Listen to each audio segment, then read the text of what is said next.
on the 194T. Picked this thing up about a week ago now, and not a lot of complaints about it. Strong little saw.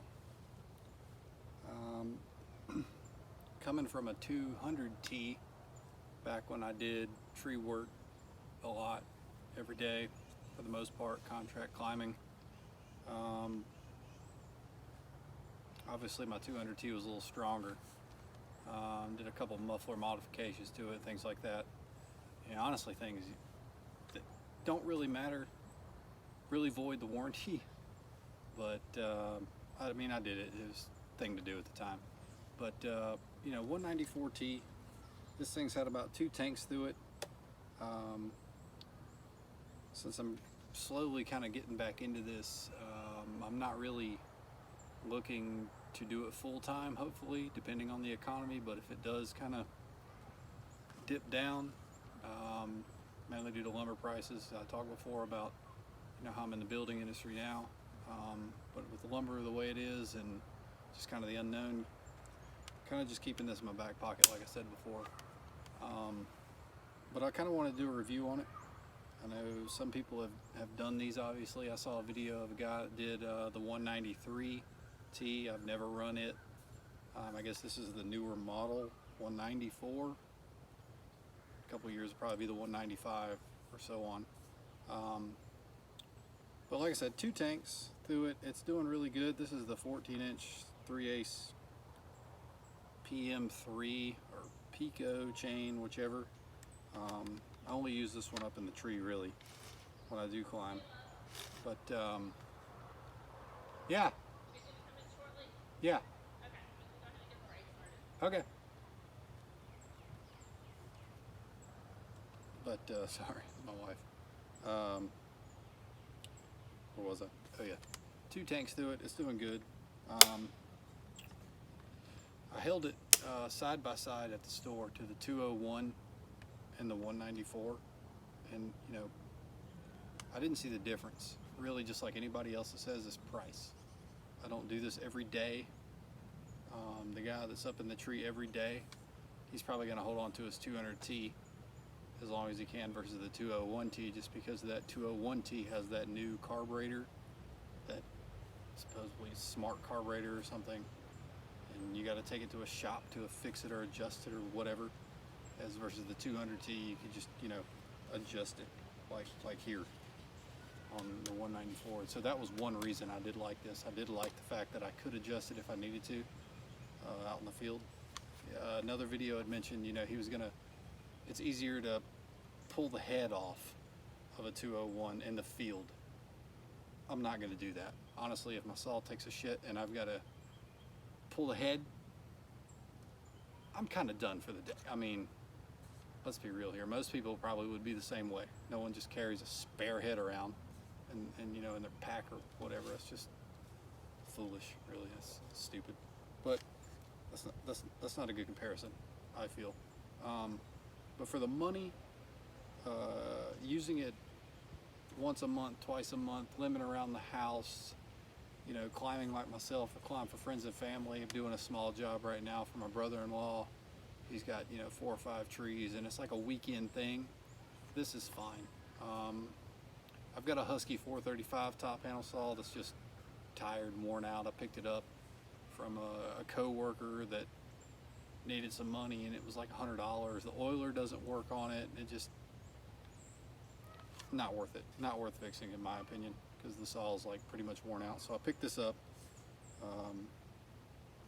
14-inch bar, 3/8 Pico chain, 2 tanks through it. It's a really good saw. Holding it side by side, like I said, power to weight. I mean, yeah, the 201's got a little bit better power to weight, you know, coefficient, but for the price to price coefficient, this outweighs it by far. I mean, this is almost $300 cheaper than the 201T, and it has the option to adjust it without going to a Stihl dealer. That's big to me. And you know, I do know the 201 has, I believe, Stihl oil pump gears versus this one has nylon gears. But that's right back to the way I was saying. If you use it every day and you're up in the tree, this is your profession, yeah, probably the 201's probably better. I mean, wear and tear, use it every day, blah, blah, blah. But someone like me or others that don't use it every day, I mean, this is probably the one to go with if you're in the market for a new saw.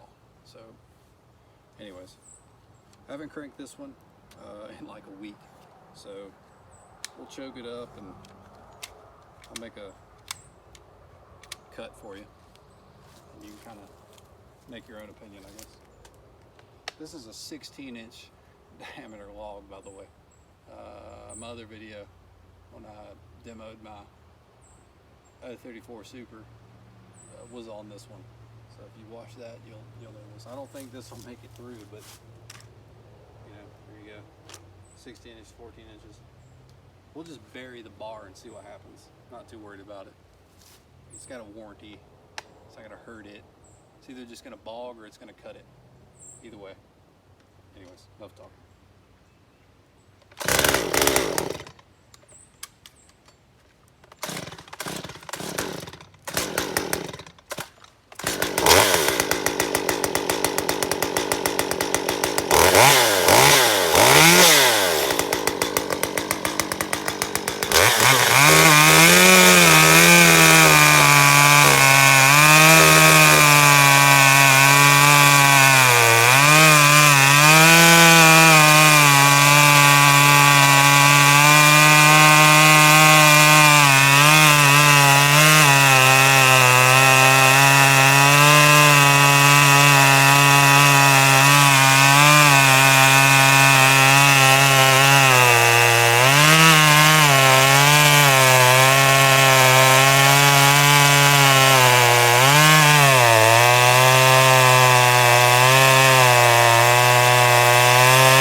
So as you can see, it does pretty good. Even burying the bar, it is still new. I'm hoping maybe another tank or 3 through it, it'll start to really open up. If not, I'll start adjusting the carb, as you know, which is nice, versus those smart carbs where you can't, and it's supposedly reading, you know, humidity, barometric pressure, flux capacitors, doing whatever to make it run right. And so yeah, 194T, 2 tanks through it. Pretty pleased so far. It's doing really good. And if you're in the market for it, pick one up. If you want to fork out the extra $280, $300 for the 201T, great. Or if you need the, I guess, more longevity from the saw, great. I will say I'd probably snag a 200T if I could find one that wasn't beat up, dropped out of a tree, or looked like it's been run over by a bus. But that's apples to oranges really in comparison to this saw, to the 200T, just because of the, I don't know, 200T. I ran a 16-inch 3/8 chain on my 200T and I could bury the bar just sticking it right in. I mean, you know, obviously milking it at first and then getting where you wouldn't get kickback, but, and it would just rip.